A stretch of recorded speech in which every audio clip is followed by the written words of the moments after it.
છુપાવવા માટે થયો છે અને સૌથી લઈને મોટા સમાચાર મળી રહ્યા છે। ગુજરાત ફર્સ્ટનું બઝર વાગી ચૂક્યું છે અને સૌથી મોટા આતંકને લઈને બ્રેકિંગ સામે આવી રહ્યા છે। બ્રેકિંગ એ મળી રહ્યા છે પહેલગામ આતંકી હુમલાને લઈને સૌથી મોટો ખુલાસો ગુજરાત ફર્સ્ટ ઉપર જોવા મળી રહ્યો છે કે જગ્યાએથી જે તપાસ એજન્સીને જે બાઇક મળ્યું છે નંબર પ્લેટ વગરના બાઇકને લઈને એજન્સીએ તપાસમાં તેજ કરી છે। બાઇક છે તપાસ એજન્સી એટલે કે NIA એ બાઇકને જપ્ત કર્યું છે। આતંકીઓ બાઇક પર આવ્યા હોવાની આશંકા છે એ વ્યક્ત કરવામાં આવી છે। 3 આતંકીઓ બાઇક ઉપર આવ્યાની આશંકા છે વ્યક્ત કરવામાં આવી છે। પહેલગામ આતંકી હુમલાને લઈને સૌથી મોટો ખુલાસો અત્યારે જોવા મળી રહ્યો છે કે હુમલાની જગ્યાએથી તપાસ એજન્સીને બાઇક મળી આવ્યું હતું। એ બાઇકની તપાસ હાલ NIA ને તપાસ કરી રહી છે। નંબર પ્લેટ વગરની બાઇક જે છે એ NIA ને મળી આવી છે। એટલે મહત્વના સમાચાર 3 આતંકીઓ એક નંબર પ્લેટ વગરની બાઇકમાં આવે છે।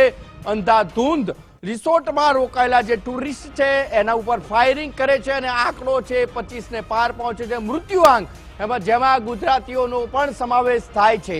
એટલે સૌથી મહત્વના અને મોટા સમાચાર કુલગામમાં જે આતંકી હુમલો જે થયો એ આતંકી હુમલાને લઈ અને સૌથી મોટા જો સમાચાર અત્યારે મળી રહ્યા તો એક બાઇક જે મળી આવ્યું છે શંકાસ્પદ બાઇક કે જે બાઇકનો નંબર પ્લેટ નથી એ નંબર પ્લેટ વગરની બાઇક ઉપર 3 આતંકીઓ સવાર થઈ અને આવ્યા હતા કે જે જગ્યાએ ઉપર જે ટુરિસ્ટ છે તે રોકાયા હતા અને ત્યાં જઈ અને અંધાધૂંધ ફાયરિંગ કર્યું હતું। અંધાધૂંધ ફાયરિંગમાં 25 થી વધારે ટુરિસ્ટનો મૃત્યુ આંક છે એ પહોંચ્યો છે જેમાં ગુજરાતીનો પણ સમાવેશ છે અને ગુજરાતી જે પ્રવાસીઓ છે કે જ્યાં આગળ જમ્મુ કાશ્મીરમાંથી ફરવા ગયા હતા તેમનું પણ મૃત્યુ થયું છે।